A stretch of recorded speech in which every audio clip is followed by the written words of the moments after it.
What is going on, everybody? Welcome back to the Keep It Coola podcast. Jacqueline Cooley here. I'm welcomed by a man who has gotten very little sleep this past week, by a man who's also had to talk about the Maple Leafs so many times during a time where no one wants to talk about the Maple Leafs. Give it up for Sam McKee. Sam McKee, thank you so much for coming on, man. Talking Blue Jays today. Thanks for welcoming me back on, Jacqueline. I'm happy to come on. Yeah, I got to tell you, I'm getting old. We fired it up. Obviously, I was at Game 7, and me and JD Bunkus and a few other of my friends, we fired it up. And I don't bounce back like I used to. I'm like Chris Bassett. I can reach back for 95 when I need it, but the next day is not going to be great. The old arm's hurting a little bit right now, so we'll see how good my takes are today. We'll have to see that. Yeah, listen, I went to Game 6. Very last minute, wasn't really planning on going. Fam and I decided, you know what? Screw it. Let's do it. Let's go. One of the greatest atmospheres I've ever been a part of my entire life. I was sore the next day. I'm 23 years old. I was sore, very sore. No one warns you how many times you go up and down of your seat. I think people need to be warned about that you're going up and you're going down a lot. And it's your feet are going to be a little sore at the end of the night. So it's funny. I was pretty tired. It's fun though. The standing thing, like the first two games I went to the both games of the DS. Yeah. And I went like in general admission. I got cheap tickets for general admission, so I just stood. So I was never really considering the standing thing. And then I went to Game 1 of the CS, and I was like, oh, okay, well, there wasn't standing the whole time. Game 6 and 7, I didn't sit at all, really. It's almost like general admissions in your seats. Everybody's standing. Some people were barking at me to sit down because I'm also 6'5", so getting behind me isn't the best. But then I'm like, I'm not going to miss what's going on here, so I'm going to say it's a total chain reaction effect. And 100%. Actually, in my section, a quick story, this guy showed up to the game for Game 7 in the third inning. There's 2 empty seats in front of us for 3 full innings. Him and his wife, they show up. And anyways, he gets up right as he gets there. Like, it couldn't have been 30 seconds he was sitting down. I'm like, where the hell is this guy going? He just got there. He like walks across the aisle to the guy across the aisle, and he says, buddy, you got to sit down. I can't see anything. Are you kidding me? And then he comes back. And the guy that's sitting beside him, who I'd been talking to for the whole game, he was a big Leafs fan too. He loves Leafs talk. We were chatting a little bit. He looks at the guy and he's like, buddy, you showed up 3 innings late for Game 7 and people are standing up. You got to relax. And the guy just immediately shut down. He was so embarrassed. It was pretty funny. So. And did he stand the entire time? Oh, yeah. I mean, he had to. Yeah, you have to. Everyone was standing. So it was incredible atmosphere. That's hilarious. Dude, showing up for the third inning of a Game 7, that had to be a good reason of why you were missing. You had to have a flat tire in the Gardner, and that's the only reason I'm accepting. Like, there's no other. Get out of the work meeting early. It's 8. Exactly. What time does it start? 8. It's Game 7. Yeah, exactly. It started at 8:10, by the way, and I think it was supposed to be like an 8:08 start, and then it was moved to 8:10. So you had extra room, but yeah, at Game 6, I remember like we're up and down a lot. And my mom's like, "Why did I spend this money on these 100s when I could have just gone nosebleeds if we're gonna be standing up the whole time?" But it ended up being just like the absolute greatest moment. My mom was filming actually Vladdy at bat before that home run, and like she, you know how moms are, they're not great with the phones, like they're not great at filming. So she's like holding it kind of weirdly, and I'm like, Mom, just put your phone down, like watch the game. And she didn't. She kept her phone up, and she got the full home run, and my brother and I screaming at the phone, and all of us hugging and like going crazy. So shout out mom for not listening to your daughter, who was being a bit of a brat in that moment, saying, because you're not filming it right to put your phone down. So rude of me, but it's like my favorite video now. I watch it every night now. You have to. But yeah, Game 6 was electric. Trey Savage, man, like, come on. Those double plays, though, I lost my voice during those freaking double plays. Yeah, I actually don't think it's hyperbole to say that Cal Raleigh grounding into that double play on the first pitch was a series-changing moment, right? 100%. So the inning before that, the Jays had been threatening, and they scored 2, but they left a few guys on base. I remember, all these games have blended together, but I remember that they stranded a few guys on base, and I'm kind of thinking, you kind of needed a few more there. You want to get to Kirby, no, not Kirby, to Gilbert. He wasn't looking sharp. You kind of want to get to him here, which they ended up doing anyway. But they get the bases loaded, and you're like, oh, this is where it ends. And the best part about that, as you know, like these games are so long, they're so excruciating, there's so much stress, the emotion levels. To just have that happen on the first pitch of the at bat and not have to worry about anything. Was one of the most euphoric moments I can remember in any Blue Jays playoff game. Like, you have these huge moments. The home run, clearly, by Springer is one of the greatest moments of my sports life period, is one of the best moments ever. 100%. But the little things throughout these baseball series that you remember, and I thought that was going to be where the series flips. He hits, if he hits a bases clearing double, or God forbid hits a grand slam, they don't get back in that game. That's what you look back on. But he gets out of it. I even think in Game 7, so they have the Vladdy the Springer go-ahead home run. It's unbelievable. Vladdy hits the hardest hit ball I've ever seen anyone hit, maybe at the Dome, in that inning, and Rosarena catches it. So they go to the bottom of the 8th, and they get the 2 men on, right? It's first and third, nobody out, with Barger at the dish, and Barger off Munoz hits a laser beam down the first base line. And when it's off the bat, I'm like, oh my God, they're about to score 2 more runs here. It's like they're putting it away. Naylor makes a great play, catches it, right?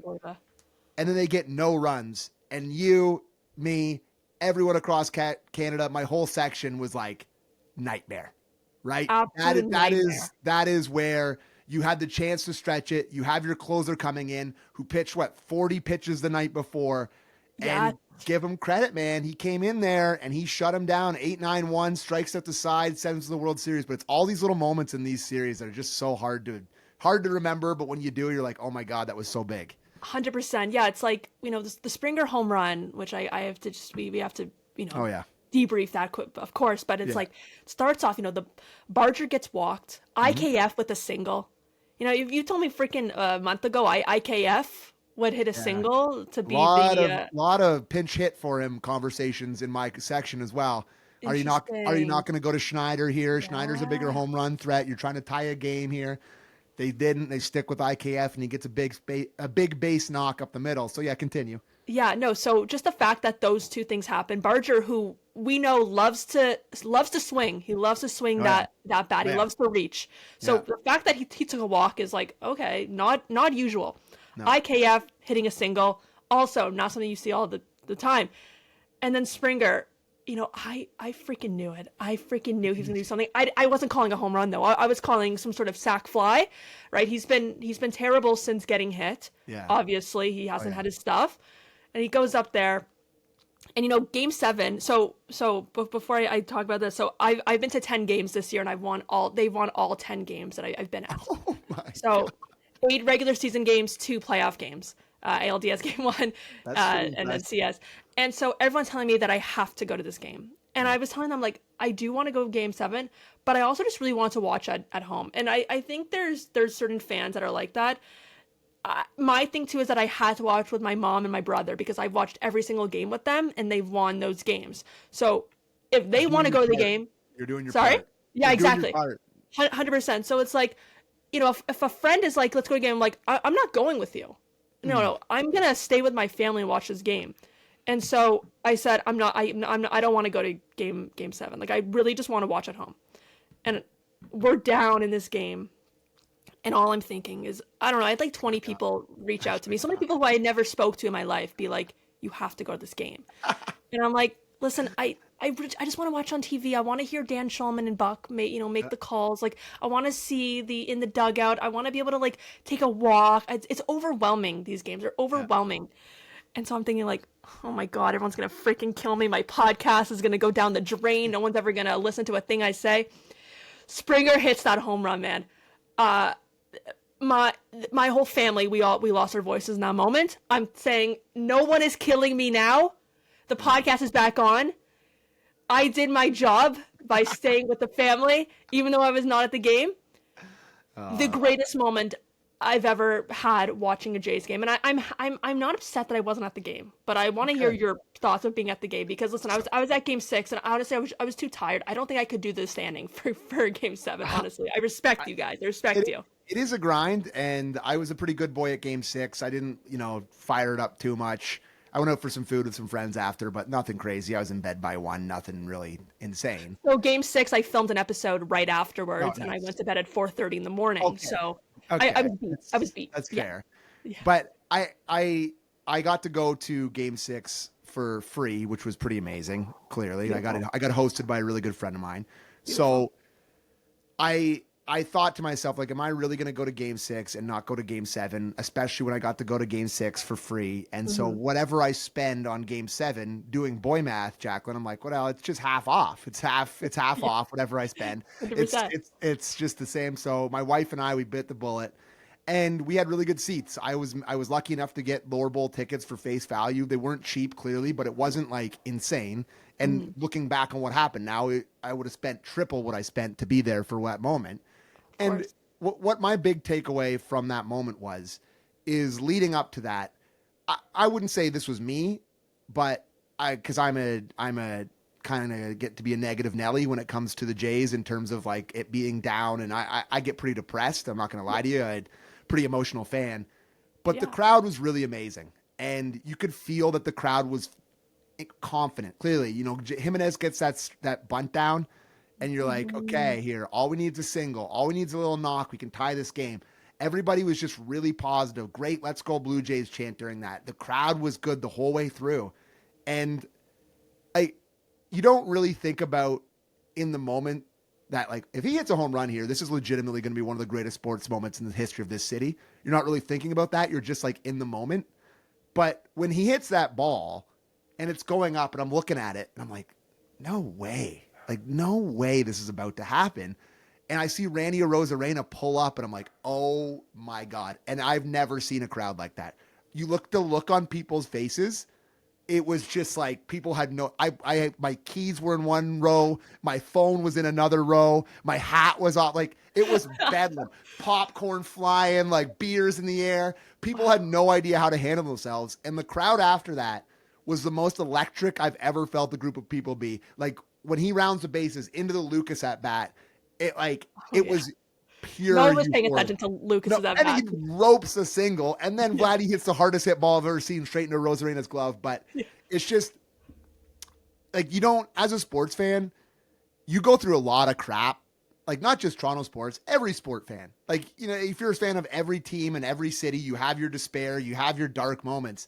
But the whole reason you do it is to, like, hope to get one thing that's close to a go-ahead 3-run home run in the bottom of the 7th of Game 7 of the ALCS. That's like the peak ideal thing you hope for as a sports fan. Out of a movie. And the Jays have gotten so many of these. Did you see that stat? Like, yes.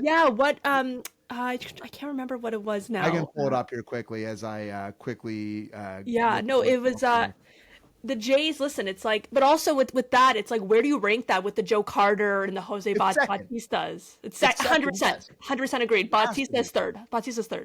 So it was like that at the Rogers, no other stadium had more than one go-ahead 3-run homer later than the 7th inning or something, and there's been 4 at the Rogers Center. Absolutely incredible. And they're all to the same spot. It's crazy that there's something about left field. There's all of them have been right-handed power hitters that have hit a home run within 40 feet of each other that have been all-time sports moments. And, like, think about it. The Jays own the AL West. These home runs, like Robbie Alomar hit one against the A's. Bautista hit one against the Texas Rangers. Springer hits the one against the Mariners after they booed him. And, like, it's just the one thing I'd say I haven't seen nearly enough of is, like, the despair videos from, like, Seattle bars. Are any of those around? I would like to watch some of those. I've seen the clips of them celebrating earlier in the game. I want the other side of that. Those are burned. I'm telling you, those were taken off everyone's phones. The internet wiped those videos because I have not been able to find a single one those are buried because there is not one video of those Mariners bar of a Mariners bar after that Springer homer. Not one. And I would love to see that. I'd love to and see I think I don't know if you'll agree with this, Jack. I'll get your take on it. Of like the four major sports, right? NBA, NHL, NFL, and MLB. I think winning your respective league is by far the most meaningful in baseball, right? Because of the tradition. Because of the tradition, and it's like the true two leagues in the AL and the NL. Like we can, I don't know, like I don't even care about the Dodgers right now. Like I'm still in the afterglow, and I honestly like. There's a lot of people that say it's just total house money. Win a couple of games against the Dodgers, see what happens. They're a super team. They're spending $1 billion on their lineup. They ruin baseball. Yeah, exactly. They're a completely different animal. So we'll worry about that on Friday. But like having that moment and having the stuff I had with all my fellow Jays fans downtown, it was raucous. Like winning the American League, and it's incredible. And I don't think you have to really, measure it against what we're about to see in the World Series. You just get to enjoy the pomp and circumstance of being there. That's where 100%. I'm at on it. You have to enjoy what we saw. I was at the game where we clinched the division. I was at the last game of the series, and it was like, the last game of the season. And that moment was the best moment as a sports fan for me, was knowing that, the Kirk Grand Slam, it was electric. And just seeing John Schneider make a speech in front of everyone, like I was emotional. I was emotional there. And it was like, doing that already made me feel something I haven't felt in a long time as a sports fan. And then beating the Yankees, which was like our biggest threat, was this rivalry we've had, which, we all hate Yankees fans, and there was so much to it. Yeah. Beat them convincingly. Very convincingly. Very convincingly. Exactly. One game was whatever, but other than that, no question. So that was then the greatest moment. Yeah. And then the Mariners, I have no ill will towards them. I actually like Josh Naylor. I like Hal Raleigh. I just don't care for the fans. Oh, you disagree with me? You disagree? I don't love any of them. I do feel a little bit of a dislike towards the Mariners, just because I know their fans don't like us coming in there every year, and like how we all go and take over that ballpark, and like Vancouver. I know they hate us. So I don't really like them a lot, but fair enough. And it's sweet.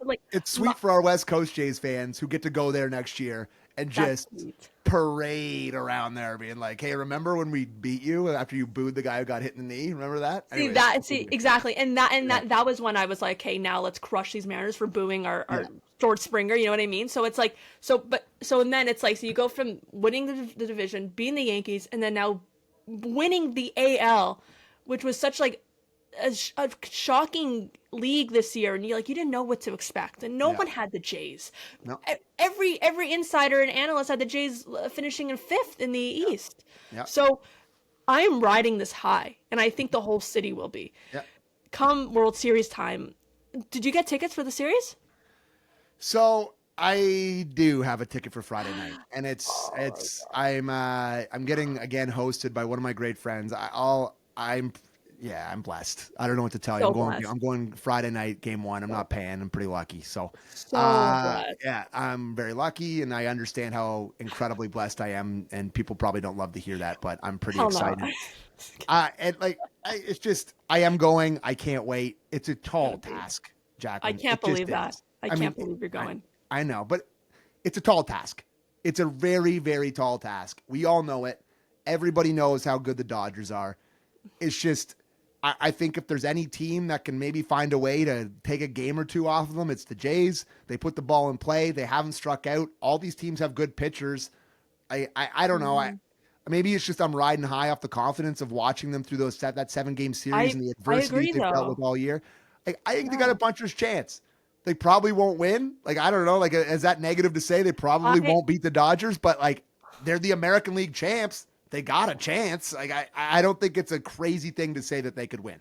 Listen, I've been overly positive about this team. I said back in June, on June 2nd, that we were the real deal, and I got absolutely roasted in my comments saying that the Jays are crap, that they can't beat a real team, they can't play against real pitchers. I love being right. I love just going back and saying I told you guys so. So I've been overly confident about every single series. I've been overly confident about Jeff Hoffman.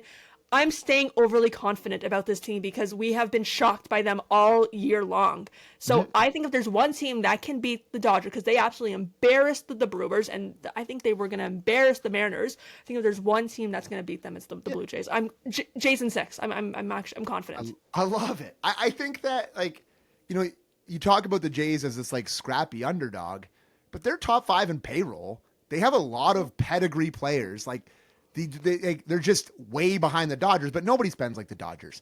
But like, it's not like they're, you know, the Brewers had Andrew Vaughn hitting cleanup and he got DFA'd by the White Sox. Like they were a bottom 10 payroll in the major leagues. They papered it together with, you know, thumbtacks and whatever else. They were not exactly a powerhouse. They just were a really good regular season team, kind of the Moneyball factor in terms of how they got together. The Jays aren't that. They do have scrappy guys at the bottom of their lineup that contribute. I understand that. Obviously they have that, but I don't think the Jays are some like, you know, oh, it's a miracle they made it. They spend a ton on their team. They have a lot of great players. They put the ball in play. It's a different style than the Dodgers, and the Dodgers pitching is just overwhelmingly great. It just is every night they have arms for days, right? It's just Snell, Yamamoto, you know, you're going to go to Glasnow, Ohtani. Like, it's just, it's unbearable to think about how many guys they have, but you'll see they don't play the game on paper. So you're going Jays in 6. That's your pick. I haven't actually thought about what I'm going to do for a pick yet, but fair enough. No, I see Wade, but if it does go to 6 or 7, it's going to be in Toronto during Halloween weekend, also known as Hallow Weekend. Might get a little spooky around Toronto, maybe a little wild. You know how Toronto gets during Hallow Weekend. Yes. What is the city going to look like? Like, are these bars going to just be like, are they going to be doing Halloween themes, or just going to be baseball? Is Hallow Weekend going to be postponed? 6. Yeah, Game 6 of the World Series would be October 31st. Which is a Friday night, too. Halloween falls, like, on a weekend. It's perfect. So what's going to happen with that? If there's a Game 7 in Toronto on a Saturday night, I can't imagine, like, if they won that game, it was crazy downtown on after they won, but like, I think an appropriate amount where people were excited, but like, I think a lot of people are still like, job's not done. You know, this is a great time. We won, we made it through World Series. It's fantastic. If they beat the Dodgers in 7 games on their home field into downtown, this city ain't going to dry out for a week. Like, it is going to be absolute bedlam. So, but are people going to be in costumes, or are we postponing? Sure. Yeah, it'll be costumes. There'll be some people without costumes. I'm sure there'll be no tarps running around. It'll be pretty interesting. We're going to see Springer on the horse. Yeah. Like, it's going to be a lot of fun. So I really just hope they put up a fight, make it a long series. I just hope they don't get their doors blown off and everyone's like, see, they had no chance. Like, just put up a fight. Put up a fight. That'd be bad. And they can put up a fight. They can. 100% agreed. You know, I'm looking at this series. It's like, is Brendan Little benched? No, he'll pitch. They have a lot of lefties. Like, think of their lefties. They have Muncy. What's that going to feel like then? They have Muncy. They have Ohtani. They have who else? I'm thinking of here. Freeman. Clearly, they got a lot of good lefties on that team. So I think, they're going to need Fluharty. They're going to need him. Like, is Eric Lauer in witness protection? Yeah. Can he maybe make a return and pitch against some of these guys? Like, they have some left-handed arms to be able to deal with this. And I think you're going to see a bit of an elevated role for Chris Bassett. I think that... Dude, how good was Bassett, man?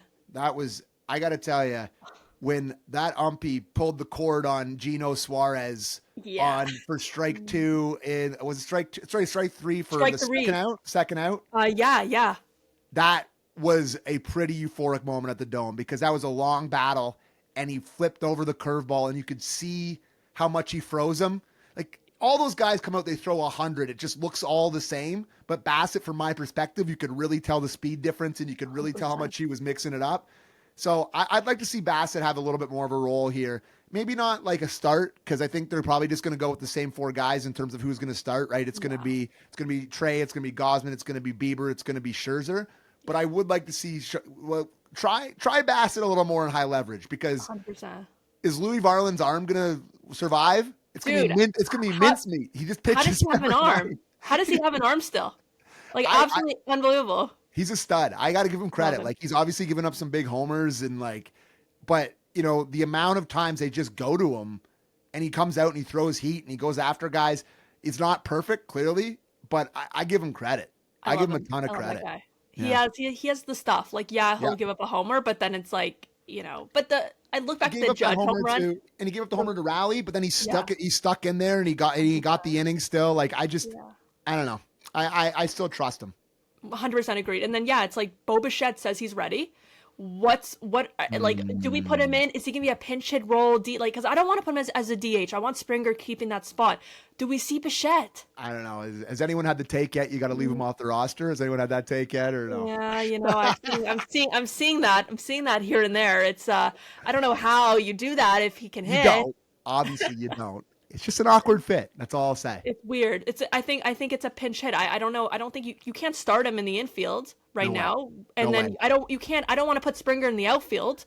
The thing that really scares me is that, one of the big themes of this playoff is John Schneider being like, we trust our guys. We trust our guys. He's our guy. This is our guy. Like, there's no world where they're like, he's our shortstop and he's playing shortstop, right? No. Right? Yeah. I hope not. Like, right? I really hope that's not a thing. And, but like, he can't. Okay. All right. I'll say that. Jimenez has been snapping it. He's been really good at short, and he's obviously, without him, they don't win the series. His contributions in game 3 and 4 are, one of the most underrated conversations of this series after Springer 100%. Hits that home run, right?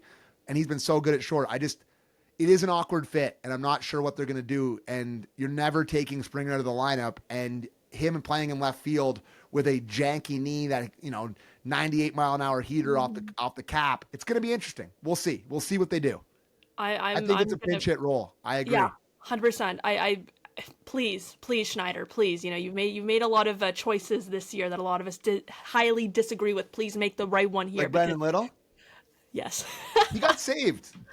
His team, they backed him up, and they went out there and they won 2 games, and they saved him. No one's happier right now.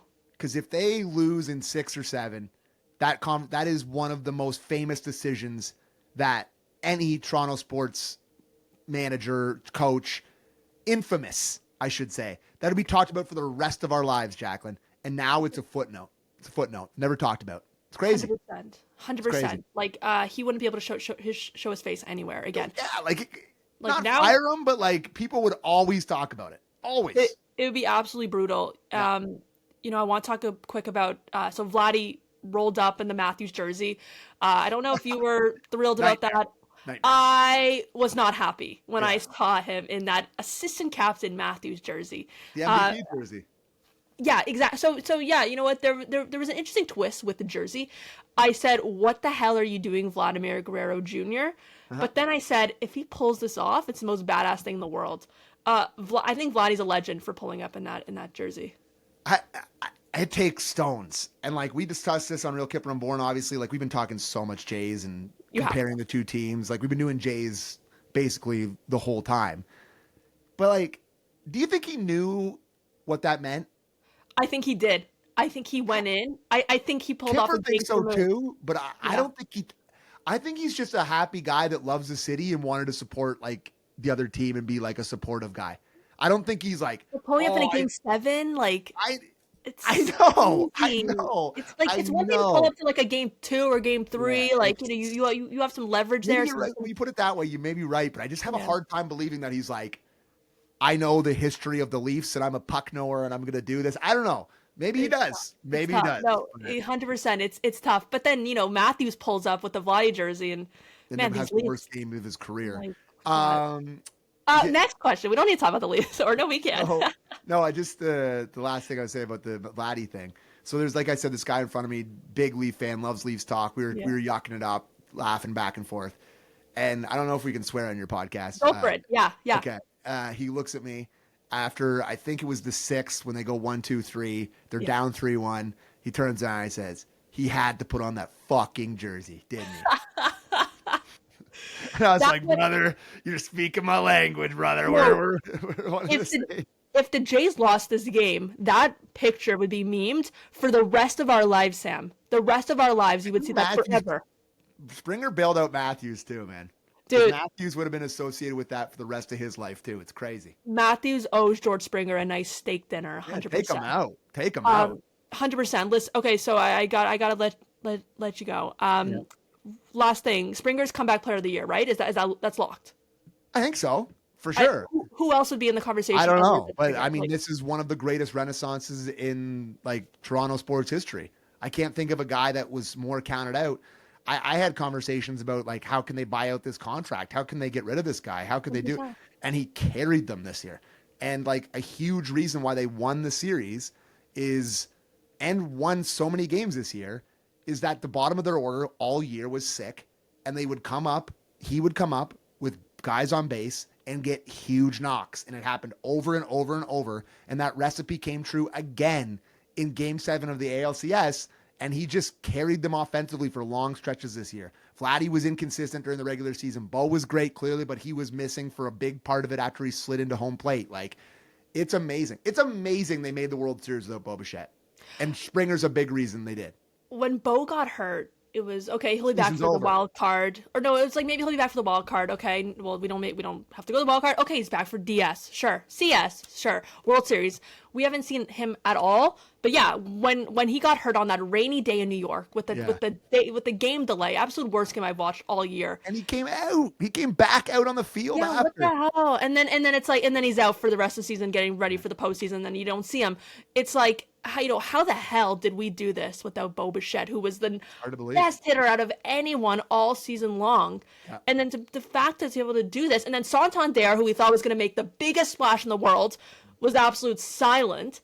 It's just like these guys got it done. Ernie Clement, absolute gangster, like rock star stuff from Ernie Clement. I don't know what inning it was in Game 6, but they pitched him like he was Barry Bonds. Yes, I know what you're talking about. Yeah, I know what you're talking about exactly. Yeah, I forget what it was, but like there was two men, or there was a man on, and they just pitched around him. I'm like, this guy was DFA'd by the A's 2 years ago. Like, what's going on here? Ernie Clement was he was a minor league guy, and then now he's Barry Bonds in the CS right now. It's actually unbelievable. Okay, last thing I have to ask you here.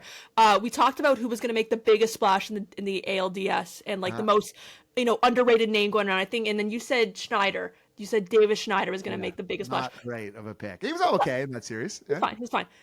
Who are we going to see make that unsung kind of like underrated noise in the World Series, or are we just going to see the big guns show up? I think it's going to clearly be, you're going to need Springer, you're going to need Vladdy, you're going to need your big boys I think Kirk needs to be better at the dish. Mm-hmm.